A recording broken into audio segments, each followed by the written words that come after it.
Olá, irmãos e irmãs.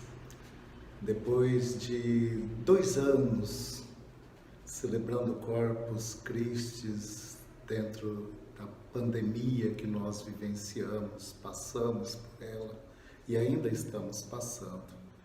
E depois de 2 anos assim, sem poder celebrar mais solenemente este santo mistério de Corpus Christi, agora é a oportunidade que nós temos de voltar o nosso coração para o Senhor. Cristo tem sido o alimento para a nossa vida. Na Eucaristia nós encontramos de maneira especial a sua presença. Por isso vamos celebrar com muito amor, com muita fé, este dia, este momento tão especial. Não deixe passar este momento, não troque a devoção, o amor, a celebração da Eucaristia, a participação na procissão por um outro momento. Esses outros momentos sociais terão muitas oportunidades, mas o cristão católico que ama tanto a Eucaristia, volte, venha participar.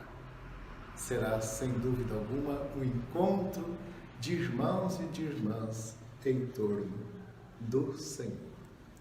E neste ano, de maneira especial, também vai acontecer o Congresso Eucarístico Nacional em novembro, lá em Recife.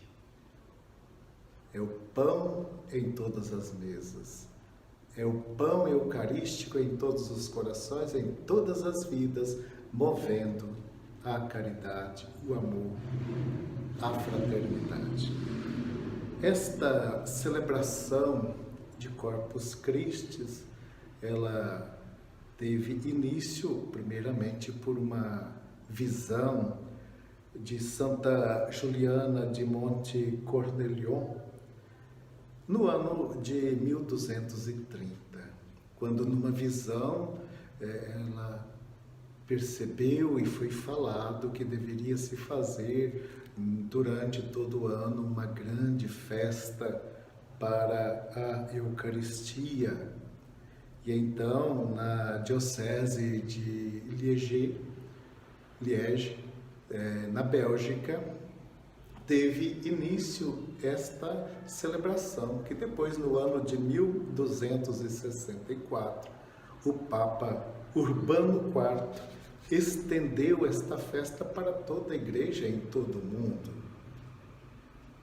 E ele, no decreto da instituição desta festa de Corpus Christi para todo o mundo, ele expressou no decreto que ela deveria ser celebrada na quinta-feira, 60 dias depois da Páscoa, assim ligando, quinta-feira, ligando ao acontecimento de Quinta-feira Santa, que celebramos a instituição da Eucaristia. E então passa a ser um momento que vai se estendendo, vai se espalhando, e nos altares da vida, nos corações, Cristo vai sendo celebrado, vai sendo entregue, vai doando a sua vida. Então é com este sentimento que nós devemos ir à igreja, celebrar e participar desta celebração. Nós vamos ouvir textos das Escrituras Sagradas que vão nos ajudar na nossa orientação espiritual, no nosso crescimento, na nossa vivência de fé. O Evangelho que é lido, proclamado na missa de Corpus Christi é o Evangelho da multiplicação dos pães. E este relato deste milagre, ele é apresentado pelos 4 evangelistas.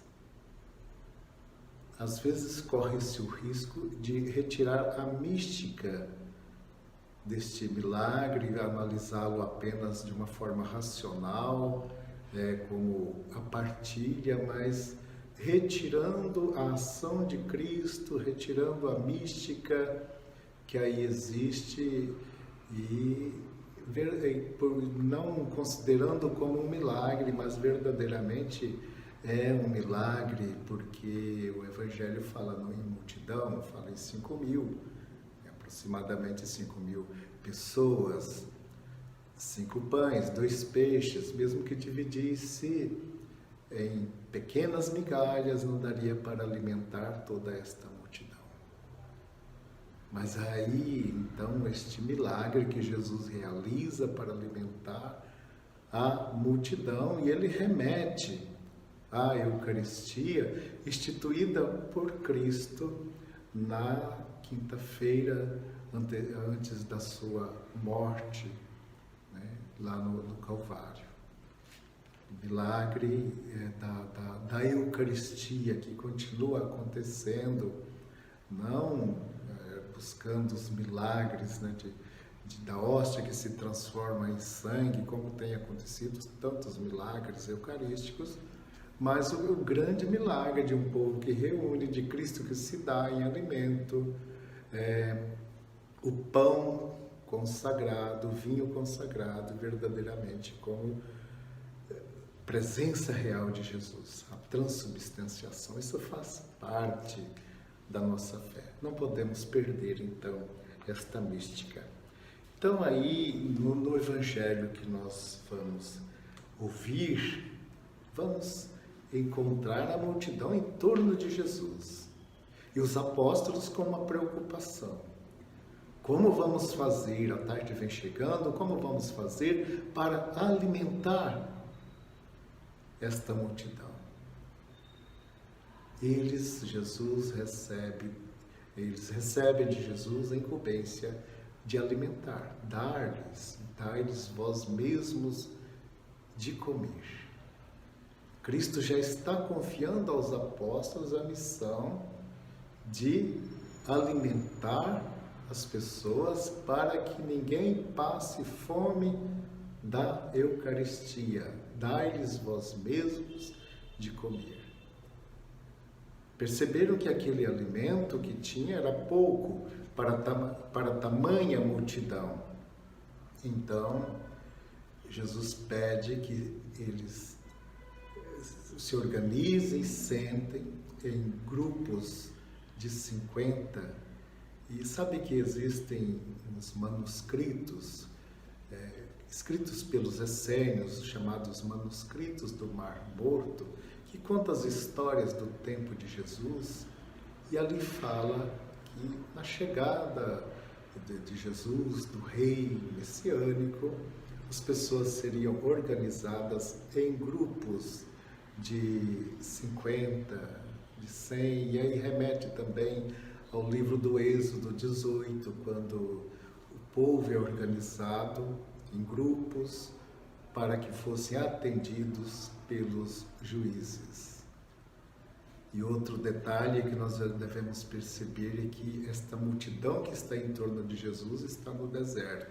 No deserto, Jesus sofreu as tentações. No deserto, o povo lá no Antigo Testamento foi alimentado com o maná, aquele pão misterioso, aquele alimento misterioso que era dado todos os dias para que o povo pudesse refazer as suas forças e caminhar. Assim, a Eucaristia vai sendo para nós este pão misterioso que vai nos ajudando a caminhar.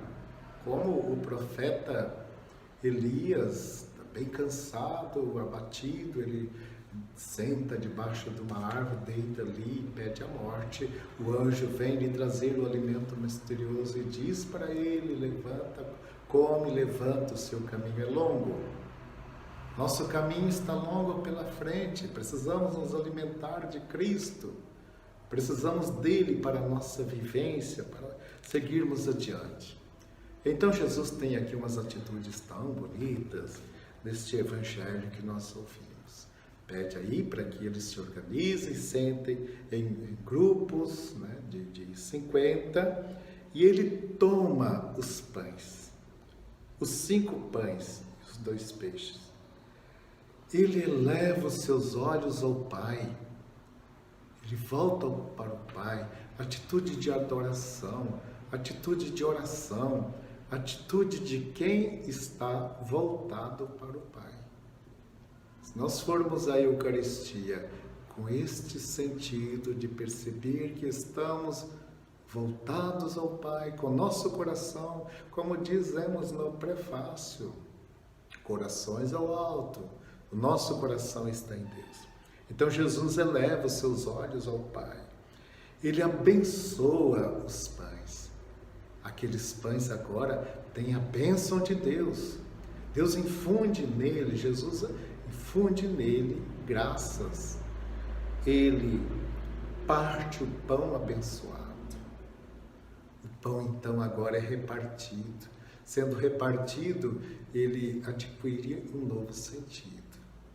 Às vezes as pessoas levam pães no ofertório, na missa, não para ser colocado sobre o altar, não pode ser colocado sobre o altar, mas num lugar à parte. Leva, e às vezes aquele pão no final da Eucaristia não é repartido.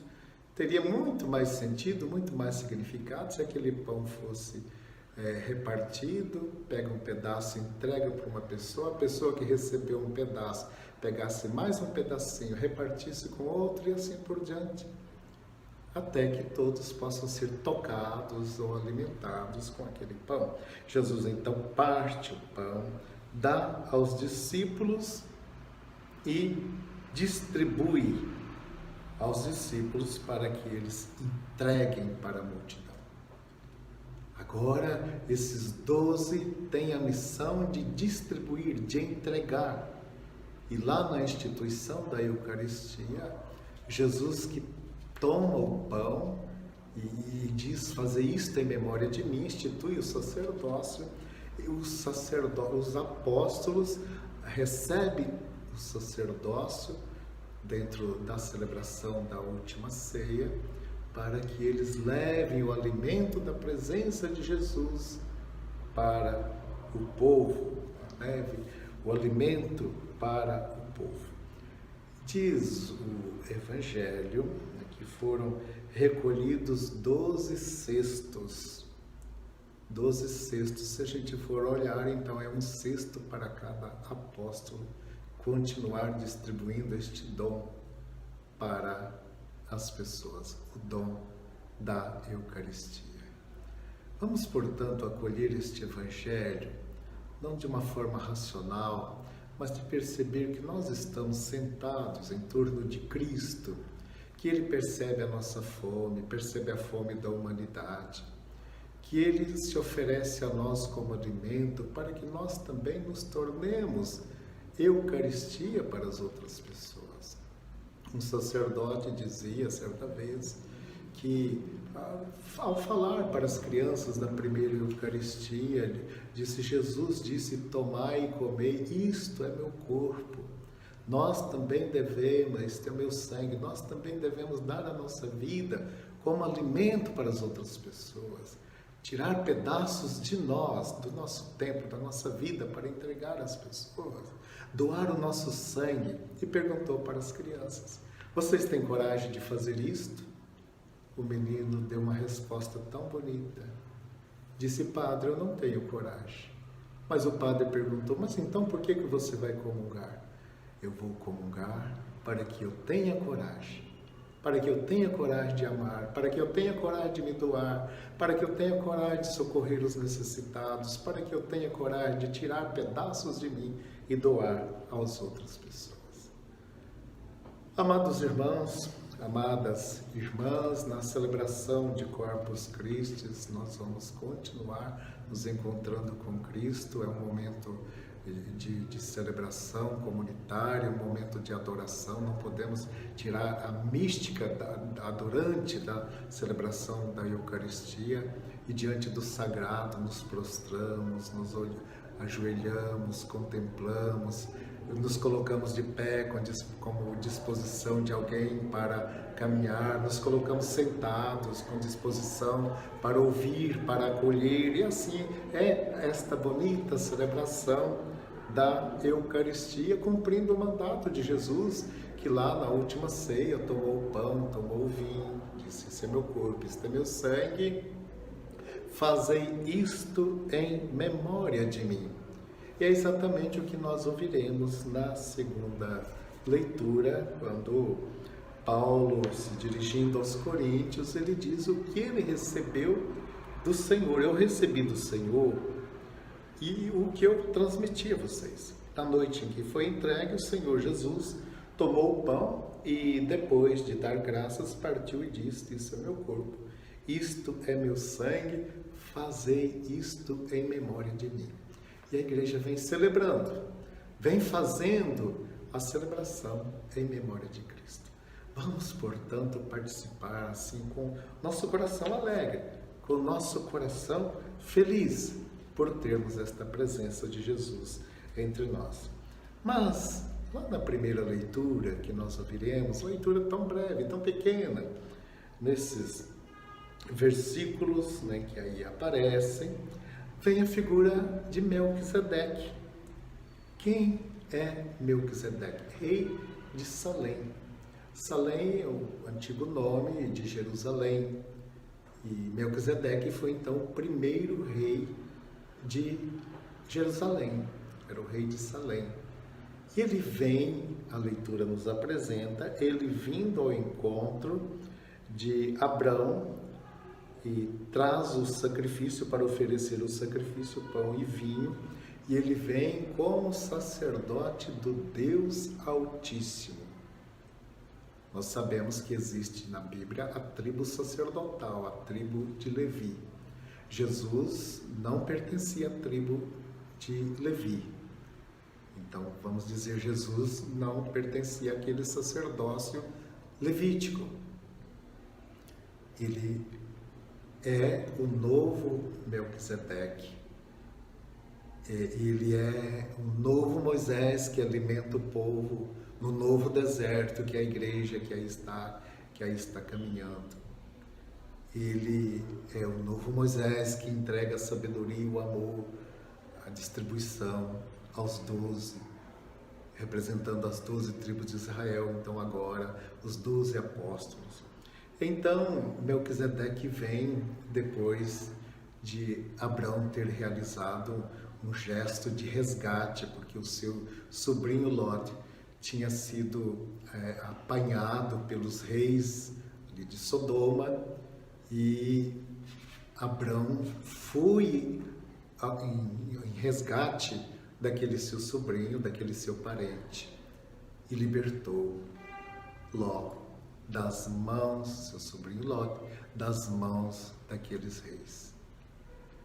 E aí vem então Melquisedeque para oferecer um sacrifício de ação de graças, porque Deus tinha libertado, através de Abrão, libertado Ló. Faz a oferta, o sacrifício de pão e vinho. Existiam sacrifícios que eram feitos, sacrifícios com animais, com derramamento de sangue, mas existia também os sacrifícios com pão e vinho. E é este que Melquisedeque oferece. Jesus, como novo Melquisedeque, ele vai tomar na quinta-feira santa, que ele está celebrando a Páscoa judaica, na terceira taça, no chamado cálice da bênção. Era composta a celebração de 4 taças. A primeira era a bênção festiva, onde servia o prato com ervas amargas. A segunda se fazia a leitura da saída, da libertação do Egito, a passagem do anjo exterminador, onde morreram os primogênitos. E na terceira etapa, onde se comia o cordeiro imolado, né, e tomava e o pão sem fermento, ali se servia a terceira taça de vinho. E é nesta taça, chamada cálice da bênção, que Jesus institui a Eucaristia, que depois vai se completar lá no cálice da consumação no alto da cruz. Bem, então Jesus institui a Eucaristia e oferece, então, em ação de graças pela libertação. Abraão libertou Ló dos inimigos, dos reis inimigos. Jesus liberta a humanidade do inimigo, do rei das trevas, do reino do mundo, que havia apoderado da humanidade, dos planos, do projeto de Deus. Então Jesus liberta para expulsar o príncipe do mundo, que é Satanás. Ele oferece este sacrifício, pede que os discípulos o façam o mesmo em sua memória. Então Jesus é o novo sacerdote. E aí nasce esta nova geração de sacerdócio de Cristo, porque o sacerdote configurado a Cristo vai continuar celebrando a Eucaristia, vai continuar animando o povo pastoralmente, vai continuar levando a presença de Jesus até as pessoas. Amados irmãos e irmãs, é uma beleza poder celebrar Corpus Christi. Vamos fazer do nosso coração o altar de Deus. Vamos fazer da nossa comunidade um lugar onde o Senhor está presente. A Eucaristia, como diz o Papa Francisco, ela não é um prêmio para os justos, mas é um remédio para os pecadores. Somos pecadores e precisamos deste remédio para nos fortalecer. Vamos, portanto, celebrar, vamos adorar, e na procissão da grande manifestação pública de fé estaremos presentes com nosso coração radiante, tendo comungado, sendo também como um sacrário que leva Jesus dentro de nós. Queridos irmãos, queridas irmãs, uma abençoada celebração de Corpus Christi para todos. Um grande presente Jesus nos deu no final da sua vida. Nos deu a Eucaristia. Acolhamos e adoremos o Senhor entre nós.